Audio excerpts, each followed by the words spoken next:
नमस्कार। हिंदुओं के धार्मिक कार्यक्रमों में हमने हिंदुओं को मस्जिदों पर और मुस्लिमों के घर पर चढ़कर झंडे उतारते देखा है।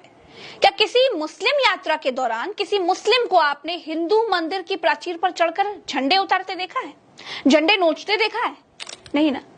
हमने हिंदू धार्मिक यात्राओं में तेरी माँ का डैश डैश गाना बजते सुना है। क्या आपने कभी किसी मुस्लिम धार्मिक यात्रा में अब शब्दों से भरे गाने बजते या फिर किसी को गाते हुए सुना है? नहीं ना। यही फर्क है दोस्तों। हम हिंदुओं ने अपने धर्म को राजनीतिक टूल बना दिया है। हमारी धार्मिक भावनाओं से राजनीतिक लोग खेल रहे हैं। हमारे बच्चों को नेता चुनावों के लिए इस्तेमाल कर रहे हैं और हम होने देते हैं। हिंदू मुसलमान के बीच दंगा, ये उनका साल 2000 से फेवरेट विषय है, लेकिन सब कुछ जानते हुए भी हम उनकी दंगा नीति में फंसी जाते हैं। हम हिंदुओं को किसी से कोई खतरा नहीं है। अरे हम 80% हैं, मुस्लिम भाई केवल 20% हैं। इसीलिए अल्पसंख्यक कहे जाते हैं ना। हमें इस बात से डराया जाता है कि अगर वो हमारे बराबर हो जाएंगे तो हम खतरे में आ जाएंगे, और हम हिंदू इस बात से डर भी जाते हैं और इसी डर में जी रहे हैं। एक पार्टी ने कह दिया कि भैया हिंदू खतरे में है, और हमने मान भी लिया, और हमें खतरे में होने का एहसास कराने के लिए ही वो दंगा करवाते हैं। दोस्तों, एक बात आप नोट कर लीजिए। ये बात मैं प्रज्ञा मिश्रा बड़ी जिम्मेदारी से कह रही हूँ। मैं लखनऊ में रहती हूँ। लखनऊ में दंगों का अपना इतिहास है। दंगे कभी होते नहीं हैं, दंगे करवाए जाते हैं, और दंगे रणनीति बनाकर कराए जाते हैं। क्या आपने कभी सोचा है कि क्यों हमेशा गोपाल मिश्रा जैसे गरीब घर के बच्चे ही धार्मिक यात्राओं में बवाल में मारे जाते हैं? क्यों किसी विधायक, सांसद, पार्षद या फिर किसी प्रधान का बेटा किसी मस्जिद पर चढ़कर झंडा उतारने के लिए नहीं होता? क्यों सांसद का बेटा किसी मुसलमान की छत पर झंडे उतारने के लिए नहीं चढ़ता? नहीं सोचा है तो सोचिए। भाजपा सरकार में ऊपर से लेकर नीचे तक धार्मिक आधार पर बंटवारे की लकीरें खींच दी गई हैं। पूरे भाजपाई कुएं में हिंदू मुसलमान की भांग पड़ी है, और आज मैं ये साबित कर दूंगी। आप सबसे पहले सबसे निचले पायदान पर खड़ी पुलिस को देखिए, सुनिए जरा, क्योंकि पुलिस वही बोलती है, वही कहती है, वही करती है जो उसे आदेश दिया जाता है। पुलिस के लिए एक जिले में रहने वाले लोग जनता ही होने चाहिए।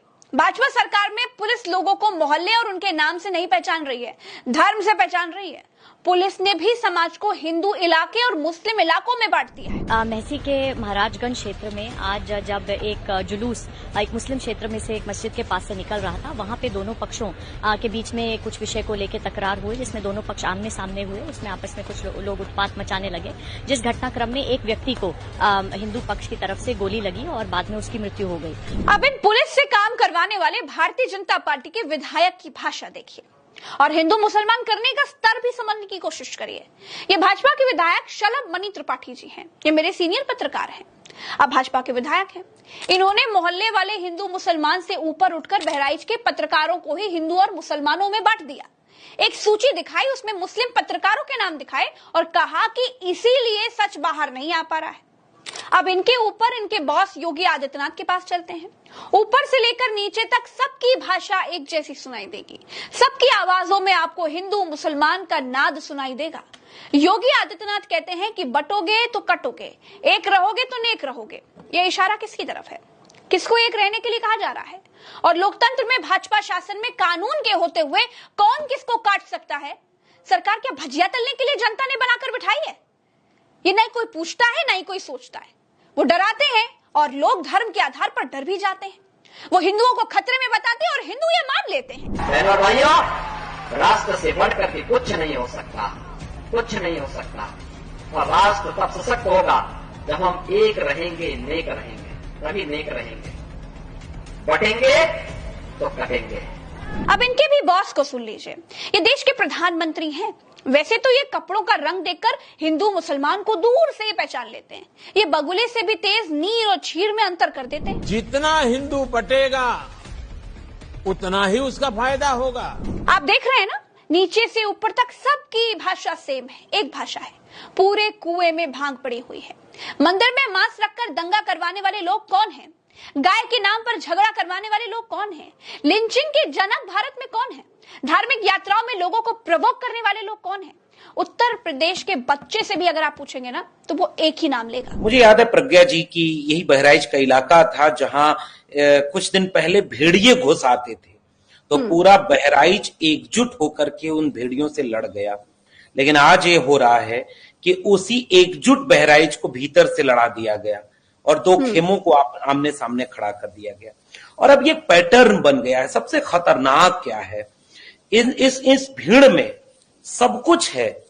डीजे है, डीजे पर आपत्तिजनक गाने हैं, चुनावी रैलियों की तरह जुलूस है, हथियार लहराने वाली भीड़ है, नौजवानों के हाथों में जाने क्या क्या है, सब कुछ है इस भीड़ में, बस धर्म नहीं है। और इसी वजह से वो दंगे की शक्ल ले लेता है। इसलिए ये पैटर्न बनता जा रहा है। और उत्तर प्रदेश में तो 10 उपचुनाव होने वाले हैं। मुख्यमंत्री दिल्ली में बैठक कर रहे हैं, उनके सहयोगी दल नाराज बताए जा रहे हैं। 24 के उपचुनाव में सपा और कांग्रेस के गठबंधन और पीडीए ने उनको यूपी में हरा दिया। अब 10 अगर उपचुनाव भी हार जाएंगे तो मुश्किल में फंस जाएंगे। जनता ऑलरेडी उनसे नाराज है, महंगाई पर जवाब दे नहीं पा रहे, बेरोजगारी कुछ मिटा नहीं पा रहे, शिक्षा बर्बाद कर दी। इसलिए ये जो भीड़ बहराइच में दिखी वो बेरोजगारों की भीड़ थी, वो अशिक्षित लोगों की भीड़ थी, जिन्हें किसी ने समझाया कि हरे रंग का झंडा अगर दिखे तो उनके घर पर चढ़कर उसे फेंक देना, गालियां देना, उत्तेजक भीड़ में नारे लगाना और फिर ये कह देना कि पथराव हो गया। ये सब कुछ सियासत के तौर पे हो रहा है। इसके अलावा ऐसा कुछ भी नहीं है। जो मोहल्ला एक समय शांति से रहा हो, वो मोहल्ला किसी एक धर्म के जुलूस में अचानक आग में चला जाएगा। वो यूं ही नहीं होता अगर उसमें सियासत ना होती। तो ये शुद्ध तौर पर सियासी मामला है। आप सोच कर देखिए कि यही उत्तर प्रदेश के मुख्यमंत्री योगी आदित्यनाथ हैं। ये कहते थे कि उत्तर प्रदेश में कोई दंगा नहीं कर सकता। यही अमित शाह थे, ये कहते थे कि उत्तर प्रदेश में दूरबीन लेकर के भी कोई गुंडा दिखाई नहीं देता। तो फिर बहराइच का दंगा कैसे हो गया? क्या चुनाव से पहले दंगा होने दिया गया? दंगा सिर्फ एक दिन नहीं हुआ है, 2 दिन तक हुआ है। दूसरे दिन तो पुलिस शव यात्रा में साथ साथ चल रही थी, फिर भी दुकानें, शोरूम, अस्पताल फूंक दिए गए।